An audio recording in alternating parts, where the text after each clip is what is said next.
بصي لو سمحت، انا متجوزه بقالي 8 سنين، وفي جوزي ما جاش الا 3 شهور في خلال ال8 سنين دول. هو مسافر؟ اول سنه جواز جه شهرين بس، هو مسافر دايما مسافر، وكان كويس. اول ما اتجوزنا يعني فضلت مخطوبه 2 فتره الخطوبه مفيش اي مشاكل وكويس معايا وتمام.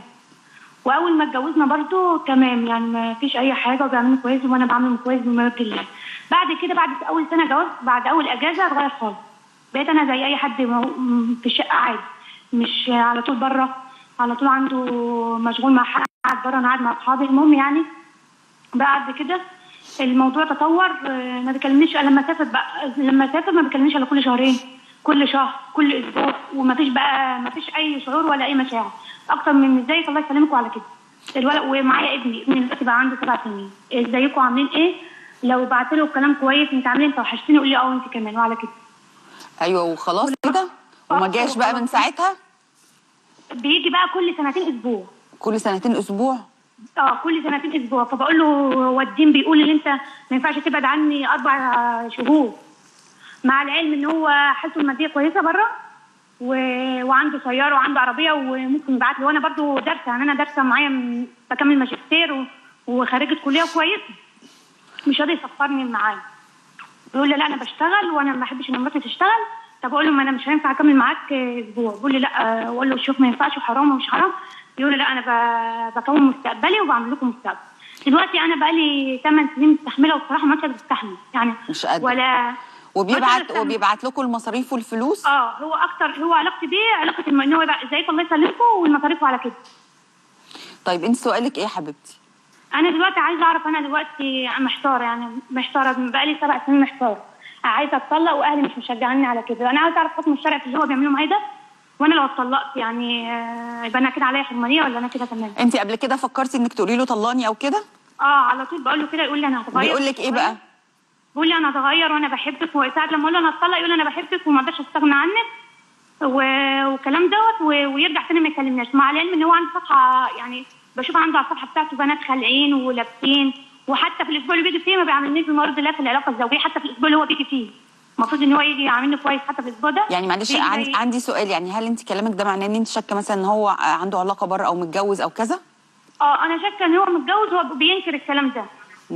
فانا من قيمه اسبوع لقيت على الصفحه بتاعته طالع لايف على تيك توك بيكلم البنات، بيقول لهم انا عندي شقتي في الحته الفلانيه، اللي عايز اي مشكله، اللي عاوز يجي يحشش معايا وعايز يشيش معايا والسياره معاه كذا، واللي عاوز حاجه انا ممكن اساعده كده. طيب هو بيدعي النسوان ان هو يجيب البيت ده ايه بقى؟ يقول لي معلش اصل انا عندي حظر في البلد اللي انا مسافرها، ومعلش ما عادش اعمل كده وما عادش اتكرر. ايوه يعني انت يعني انت بتقولي له بتواجهيه بالاخطاء اللي هو بيعملها دي، وهو بيرجع يقول لك معلش. يقول لي معلش ما عادش هتتكرر، فانا مش هكررها تاني ومش عارف ايه. فهو دلوقتي اصلا مش معترف ان هو مش غلطان في حقي، انا بصرف عليكم وتمام يعني هو شايف ان هو كده تمام ومش غلطان في حاجه، وانت طبعا متضايقه والوضع خلاص مش قادره تستحمليه. انا ما عادش قادره استحمل بصراحه. انا بس السؤال يا منى، شيخ هيقول لك السؤال بس، انت عمرك كام سنه؟ انا دلوقتي داخله على 29 28 29. هو الفتره 8 سنوات كلها تقريبا المده اللي قعد معاكي قد ايه فيها؟ 3 شهور. 3 شهور كلها على بعضها، يعني بنجمعها كلها على بعضها 3 شهور في ال8 سنين؟ ايوه. وهو انت اما جيتي تتزوجيه هو قال لك انا مسافر وهقعد بره عشان اشتغل واقعد فتره، ولا ما قالش؟ لا احنا متفقين ان هو ياخدني معاه، يعني مش اتفاق، هو كان كويس وكل حاجه، بس هو مكالماته معايا يعني احنا كويسين، العيله عارفه بعضها وكده. قال لي انا هاخدك معايا بس ان انا معايا كليتي وهشتغل معاه وكده. واول سنه جه تمام، شهرين بعد كده اختلف بقى واحد تاني خالص انا ما اعرفوش. تمام. وهو لو نزل مصر هو يلاقي شغل وعنده شغله صح؟ لا ما عندوش شغل، هو بيقول لك انا مش هقبض المبلغ اللي في مصر، عمري ما هشتغل في مصر. تمام. انت بقى السؤال، انت بقى لو اتطلقتي منه هتقدري تصرفي على نفسك وعلى ابنك؟ لان ما تضمنيش هو هيصرف عليه بعد الطلاق ولا لا؟ هقدر، لان انا معايا يعني هضطر ان انا هشتغل، لان انا معايا ماجستير زي ما بقول لحضرتك، وهقدر يعني انا خريجه اداب علم نفس ومكمله ماجستير ومعايا دورات انجليزي وكمبيوتر، وهشتغل. هضطر بقى اسافر بعيد، المشكله انا في قريه والشغل بعيد، فهتمرمط طبعا. هو بيبعت لك مصاريفك يا منى ولا لا؟ ما هو دلوقتي حجته ان هو بيصرف علينا وتمام، بيبعت لنا مصاريفنا، هو مش مقصر معانا في ناحيه المصاريف. قلت له انا بصرف عليكم وتمام، الحياه صعبه والحياه على الكل كده، وانا تمام، مش مقصر معاكم في حاجه. حاضر يا طيب يا حبيبه قلبي، ماشي. ماشي. هي في وضع صعب بصراحه. ده مشكله كبيره. وبعدين الحق لها، الحق لها، ده نقطه مهمه جدا. ان يا جماعه الزوج لا يجوز له ان يتغيب عن زوجته مده تزيد على 6 أشهر. سيدنا عمر بن الخطاب رضي الله عنه لما دخل على حفصه وبدا يسال سيدنا عمر، الراجل الست ممكن تصبر على غياب زوجها؟ قالت له 5 شهور 6 شهور والله يا امير المؤمنين. فوقت عمر للناس 6 أشهر، شهر في المغازي، ده اللي هو حتى في الجهاد الناس تحارب، فقال لهم مدة 6 شهور ويرجعوا. شهر رايح وشهر جاي و4 شهور قاعد هناك، يبقى كده المدة كام؟ 6 شهور. خلاص كده. ليه؟ لأن لها الحق، المرأة لها الحق في المعاشرة الزوجية، هذا حقها. لكن العمر مكان الزواج اللي أنا أطلع أتمرمط بره عشان أشتغل وكده وسايب مراتي وخلاص من غير أي حاجة، ده حق أصيل، حق أصيل. الناس للأسف بعض الناس لا تدرك ذلك، وهي اللي تقول أنا موافقة على الحال ده ولا مش موافقة على الحال ده. طب هي مش موافقة على الحال ده، لزمه أن يعود. العلماء كما يقول الكساني عليه رحمة الله، يقول لزم الزوج أن يرجع إلى زوجته. ليه؟ لأن ده حقها مش حقه، دي حقها هي.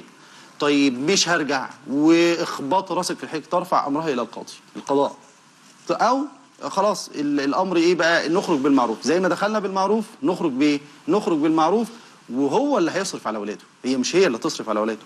هو مش احنا مش بنتجوز يا جماعه وبنخلف عشان نسيب العيال لا، ده كمان هو اللي يصرف، وهذا شرعا وقانونا هو اللي يصرف على الاولاد، مش هي اللي تصرف على الاولاد. هي لو صرفت على الاولاد يبقى ده كرم وتفضل، لكن احنا مش عاوزين نوصل المساله للدرجه دي، ان الراجل بيشتغل وعايش حياته وبيخلف للاسف الشديد وسايب عياله من غير ما يصرف عليهم. كل الوضع طبعا غلط، بس ما تضمنش لو هي فعلا طلبت الطلاق وطلقها وكده، ان هو هيرجع الله اعلم بقى بالشخصيه الغريبه دي، هيصرف على ابنه ولا لا؟ القضاء هيلزمه، القضاء هيلزمه، والمحكمه هتدفع نفقه كل شهر وهتتكوم عليه النفقه وهتلزمه بالنفقه، لو ما دفعهاش هيتسجن. اصل القانون واضح في المساله دي. ما هي بقى لازم تثبت ان هو شغله ومرتبه. ايوه، هي ترفع قضيه، هترفع قضيه والقاضي هيحكم لها ان شاء الله.